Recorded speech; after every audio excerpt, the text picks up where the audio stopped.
नमस्कार दोस्तों, मैं डॉक्टर सिद्धार्थ तुर्कर, आपका कैंसर एक्सपर्ट। आज मैं फिर आपके लिए कैंसर से जुड़ी कुछ महत्वपूर्ण जानकारी लेकर आया हूँ। आज हम डिस्कस करेंगे पैंक्रियाटिक कैंसर के बारे में। तो चलिए शुरू करते हैं। पैंक्रियाटिक कैंसर एक ऐसा कैंसर है जो पैंक्रियास नामक ग्लैंड से उत्पन्न होता है। पैंक्रियास ये ग्लैंड जो होता है ये स्टमक के पीछे की ओर होता है, तो इसकी मीडियन एज जो है 60 to 70 ईयर्स, डिपेंडिंग अपॉन कौन से रीजन में है वो डिपेंड करता है। अब इस बीमारी के रिस्क फैक्टर्स क्या क्या हो सकते हैं। सो एक है कि family history of pancreatic cancer.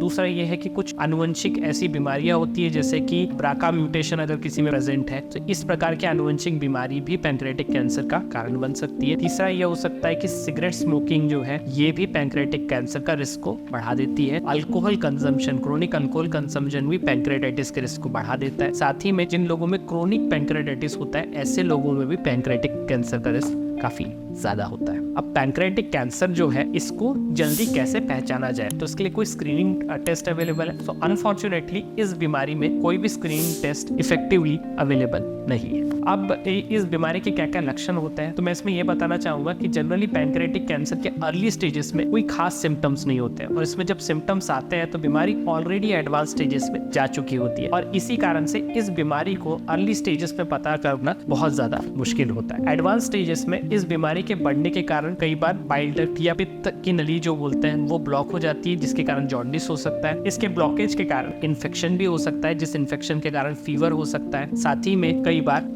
Pancreatic cancer के कारण बैक पेन या एब्डोमिनल पेन जैसे सिम्टम्स भी मरीज में देखे जाते हैं, और इन्हीं कारणों से जनरली मरीज जो होता है ये डॉक्टर के पास प्रेजेंट होता है जब उसका आगे का इन्वेस्टिगेशन चालू होता है। इसकी इन्वेस्टिगेशन, इसको डायग्नोज करने के लिए इसके इन्वेस्टिगेशन में जो टेस्ट होता है वो जनरली एब्डोमिनल पेन या इस टाइप के सिम्टम्स के लिए एक सीटी स्कैन किया जाता है, जिसमें इसको डायग्नोज करने के लिए इमेजिंग मॉडलिटी में सीटी स्कैन या एमआरआई स्कैन किया जा सकता है, जिससे पैंक्रियाज में एक स्पेस ऑक्यूपाइंग लेशन जनरली दिखाई पड़ता है। अगर ये बीमारी कहीं और फैल चुका है, जैसे लीवर में फैल चुका है, लंग्स में फैल चुका है, तो ऐसी चीजें भी सीटी स्कैन या एमआरआई स्कैन में दिखाई दे सकती है। अब डिपेंडिंग अपॉन कि पेशेंट का प्रेजेंटेशन क्या था, अगर वो जॉन्डिस के साथ प्रेजेंट कर रहा है तो कई बार ईआरसीपी गाइडेड बायोप्सी किया जा सकता है। डिपेंडिंग अपॉन बीमारी किस टाइप से प्रेजेंट की है और सीटी स्कैन में क्या फाइंडिंग्स मिल रही है, इसमें जो नेक्स्ट स्टेप होता है वो होता है बायोप्सी कंफर्मेशन। तो अगर पैंक्रियाटिस में स्पेस ऑक्यूपाइंग लेशन है और बीमारी कहीं और फैला हुआ नहीं दिख रहा है तो उसमें डायरेक्टली ऑपरेट भी किया जा सकता है। ऐसे केसेस जिसमें बीमारी ऑलरेडी कोई दूसरे ऑर्गन में फैल चुके हैं तो वहां पर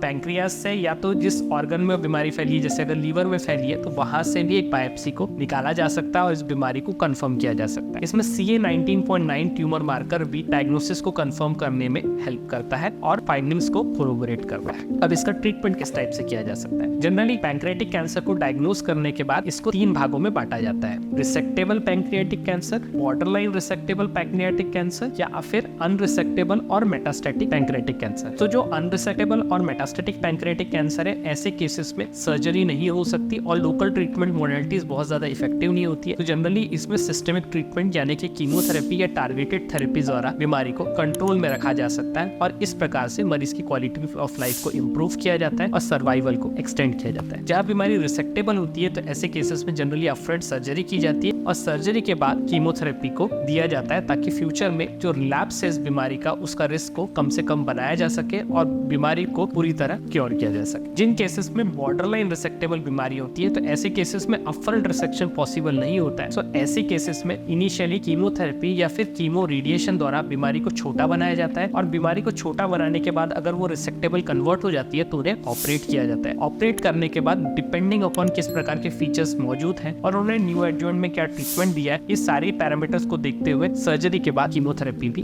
दी जा सकती है। तो इस प्रकार से पैंक्रियाटिक कैंसर का जनरली ट्रीटमेंट होता है। अब इसमें मैं ये बताना चाहूंगा कि काफी सारे रिसर्च चल रहे हैं पैंक्रियाटिक कैंसर के ट्रीटमेंट के रिगार्डिंग, और इसमें काफी सारी न्यू दवाइयां भी ऐड हो रही है। इसमें बहुत सारी ऐसी टारगेटेड दवाइयां हैं जो पैंक्रियाटिक कैंसर के केसेस में, खासकर जो एडवांस या मेटास्टेटिक स्टेजेस है जिनमें बीमारी को क्योर नहीं किया जा सकता पर कंट्रोल किया जा सकता है, उनके बहुत सारी टारगेटेड दवाइयां अवेलेबल है।